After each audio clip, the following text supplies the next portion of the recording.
En tant que médecin nutritionniste, je vous donne ici quelques conseils nutritionnels pour lutter efficacement contre l'obésité, tout juste après le générique.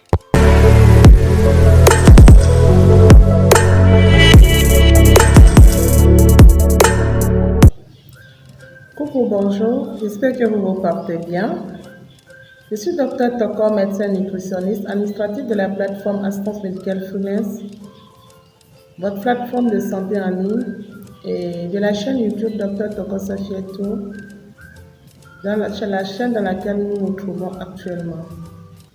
Donc, je viens par ce nouvel tuto vous donner 7 astuces nutritionnelles et 2 bonus rappels afin de lutter efficacement contre l'obésité. Donc surtout restez jusqu'à la fin de la vidéo afin de bénéficier de chaque astuce détaillée avec des preuves et surtout des résultats qui ne sont plus à démontrer et surtout avec une démarche scientifique avérée afin de lutter vraiment contre l'obésité et surtout éviter les effets yo-yo et tous les rebonds, rechutes liés souvent aux différents régimes draconiens que nous avons l'habitude de faire. L'obésité étant un signe avant-coureur du diabète, donc il est important de lutter efficacement contre l'obésité. Et cette lutte est valable que tu sois diabétique ou pas, que tu sois jeune, que tu sois enfant. Donc c'est un tuto pour tout le monde parce que la lutte contre l'obésité reste vraiment quelque chose de très important primordial pour lutter contre plusieurs maladies et particulièrement le diabète. Donc, avant de continuer, je vais vous demander un seul geste, un mini exercice. Abonnez-vous à la page, à la chaîne, likez, partagez, commentez. Ça me ferait énormément plaisir. Mais au-delà aussi, vous allez aider plusieurs personnes par rapport à ces informations que nous sommes en train de donner. Nous sommes sortis de nos salles de consultation pour essayer d'être proche de chacun d'entre nous pour avoir l'information afin que cette mission que nous avons, prévenir avant de guérir, soit vraiment une réalité. Donc, faites ce geste, ça va aider plusieurs personnes. Ok, donc on va commencer par ce qui nous a amené aujourd'hui ici, cette astuce nutritionnelle pour lutter contre l'obésité. Donc la première astuce, c'est déjà le choix de nos aliments. Donc il est important d'avoir d'abord une alimentation équilibrée. Qu'est-ce que nous appelons en tant que nutritionniste une alimentation équilibrée? C'est une alimentation qui est riche en protéines, en glucides, en lipides, en sels minéraux, en vitamines. Voilà un peu ce que c'est qu'une alimentation équilibrée. Donc il faut déjà avoir une alimentation équilibrée. Maintenant, quand on sait qu'on a déjà une alimentation équilibrée, il faut maintenant, la deuxième astuce, c'est de tenir compte des index glycémiques pour pouvoir, dans le choix de nos aliments.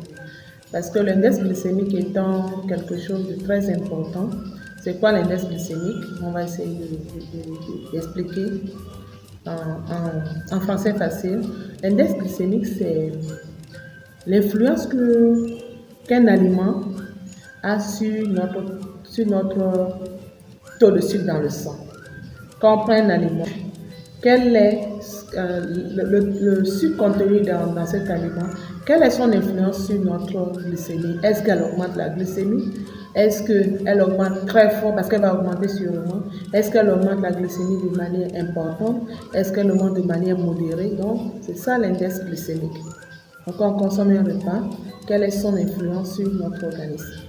C'est ça l'index glycémique. Donc, il est important de savoir choisir les aliments en tenant compte de l'index glycémique. Et dans cette catégorie, nous avons 3 types d'aliments à index glycémique. Nous avons les aliments à index glycémique faible, les aliments à index glycémique modéré, les aliments à index glycémique élevé. Donc, les aliments à index glycémique faible, dans cette catégorie, nous avons les fruits et puis les légumes. Les aliments à index glycémique modéré, dans cette catégorie, nous avons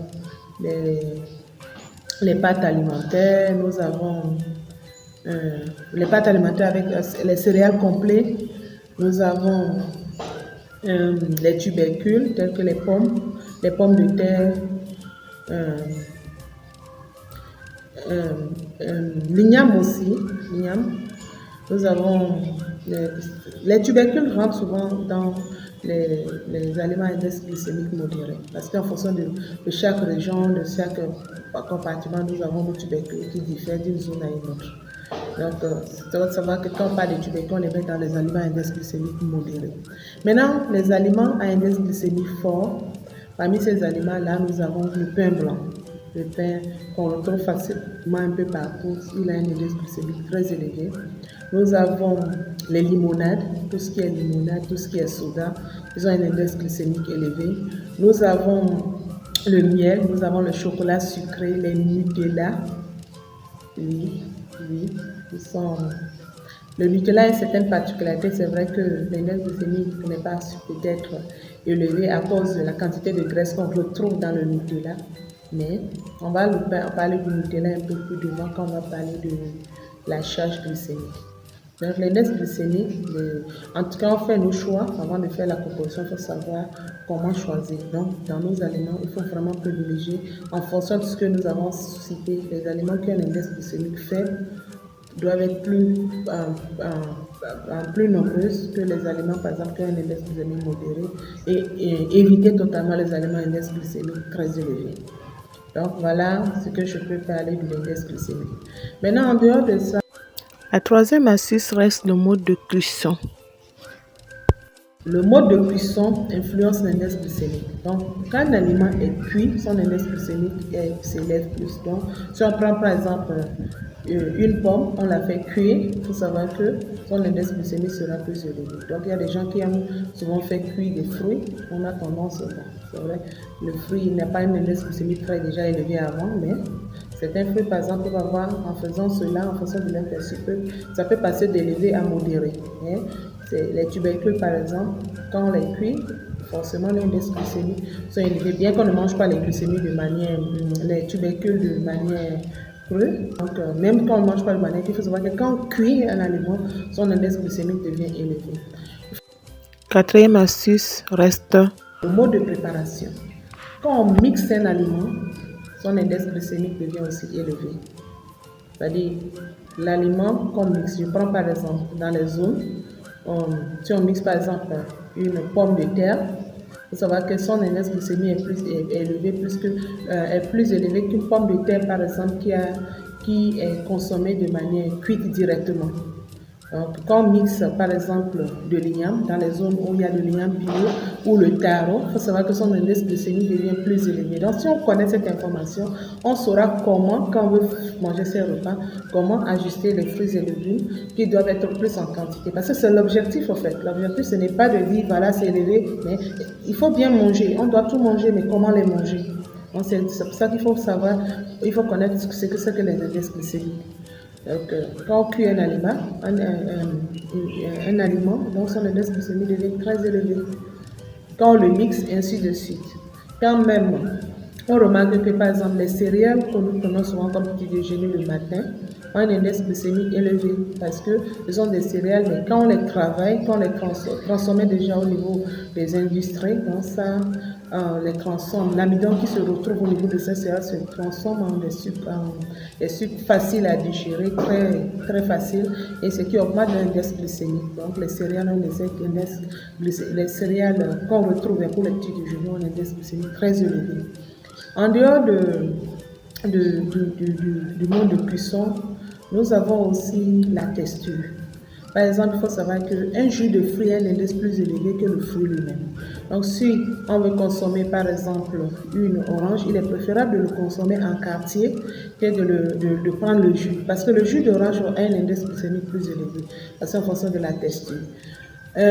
Tout ce qui est liquide, les bouillies liquides. Donc, quand on prend par exemple dans les zones où on fait de la bouillie de maïs, il faut savoir que son index glycémique est plus élevé que si on prenait par exemple du maïs directement, en maïs consommé directement, ou même la texture en pâte, pour ceux qui, en fonction des zones, on parle de couscous de maïs, du kabato, en fonction de la pâte du dibou, du djawa, en fonction des zones, ce qui est sur la pâte du aussi en Afrique de l'Ouest. Donc la pâte, par exemple, a un index glycémique moins élevé, par exemple, qu'une bouillie faite à base, par exemple, de maïs simple, hein, parce qu'il y a des bouillies enrichies.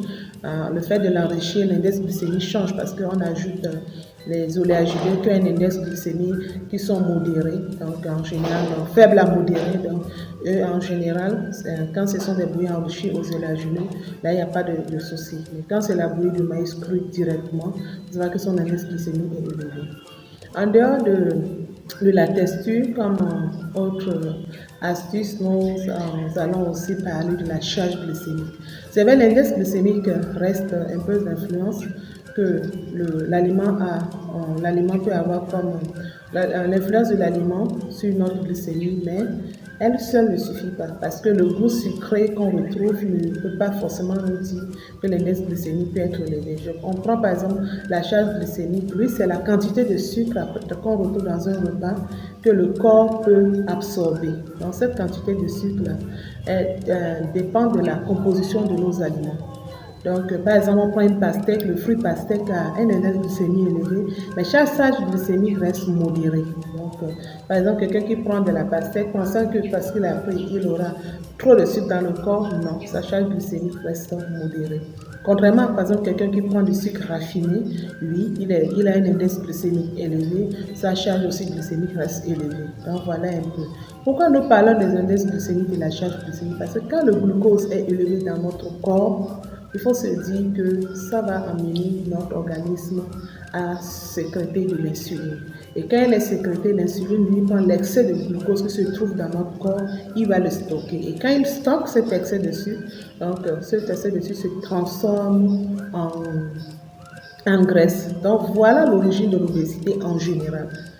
Donc il le stocke soit dans le foie ou dans les muscles. Et quand il est stocké dans les muscles, il se transforme après en graisse. C'est-à-dire ces glucides-là se transforment en graisse. C'est pour ça que quand on connaît l'index glycémique d'un aliment, ça va nous amener à éviter de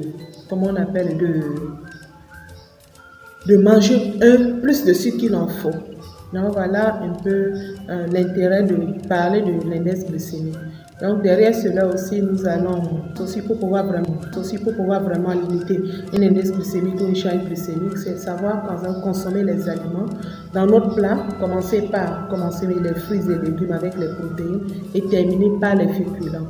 Dans ce moment, on a la capacité à prendre un repas de réduire notre index glycémique. Parce que ces fruits et légumes que nous allons consommer avec les protéines vont ralentir l'entrée de sucre dans notre sang, dont la glycémie sera basse. Dans d'autres astuces aussi qu'on peut avoir, c'est de manger vraiment les fruits entiers, comme on avait dit que les jus de fruits, parce que les fruits sont remplis de fibres et les fibres ralentissent aussi l'absorption du glucose dans le corps. Donc voilà ce que nous pouvons dire. Donc parmi les fruits, nous pouvons manger, même les fèves de cacao sont très bien pour réguler la glycémie. Et si la glycémie est régulée, nous savons qu'on n'aura pas un excès de glucose dans le corps et cet excès ne va pas aller pour se stocker dans le sang. Dans les muscles en fait. Donc voilà ce que je peux déjà dire concernant les muscles. Consommons aussi des aliments riches en certains oligo-éléments tels que le magnésium, le chrome, tels que les oméga 3 qui sont très bien pour le pancréas et qui va aider vraiment à l'insuline d'être sécrétée de manière efficace et protéger un peu notre corps, notre pancréas aussi. Donc ces oligo-éléments, on les retrouve un peu partout et de temps en temps on peut faire des cures si on sent que nous sommes dans des symptômes, que ces cures ne nécessitent pas forcément peut-être on les retrouve, comme je dis, dans les aliments, les fèves, mais on retrouve aussi des substitutions dans des compléments alimentaires. Bon, je n'en ferai pas de publicité, mais il y a des compléments alimentaires, on les retrouve au niveau de certaines algues qu'on retrouve. Donc, on peut prendre de temps en temps ces cures-là pour pouvoir aider vraiment notre pancréas à avoir une bonne insuline et cette insuline va aider vraiment le corps à ne pas trop stocker, mais aussi aider le corps à éliminer davantage l'excédent peut-être de nos sucres. Et derrière cela, Pour bien réussir son régime, je termine par 2 bonus rappels. L'exercice physique. L'exercice physique reste vraiment un très bon allié pour réduire la plupart du sucre qui se retrouve dans nos corps. Et comme exercice physique, on a parlé de la marche, on dit aussi pour ceux qui aiment aussi la danse, la natation. Ce sont des exercices physiques vraiment qui aident et puis ça relâche, ça lutte aussi contre le stress. Donc c'est très bénéfique de faire avoir des exercices physiques.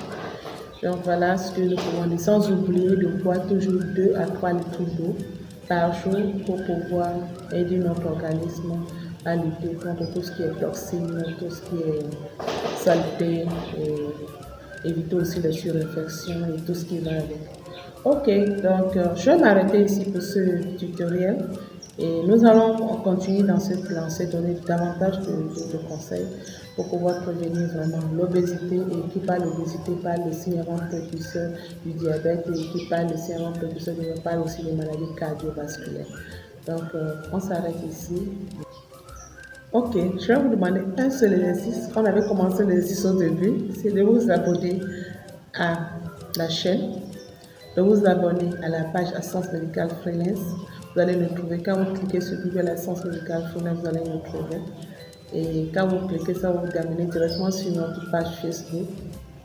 Commentez, likez, partagez. Ça m'aidera personnellement. Mais au-delà, ça va aider plusieurs parce que ce sont des informations de santé et c'est de la santé préventive. Nous sommes là pour prévenir, pour permettre aux gens d'avoir une qualité de vie meilleure sans attendre les dégâts avant d'aller dans les hôpitaux. Ici, la portée vous bien. Ciao, ciao, à bientôt.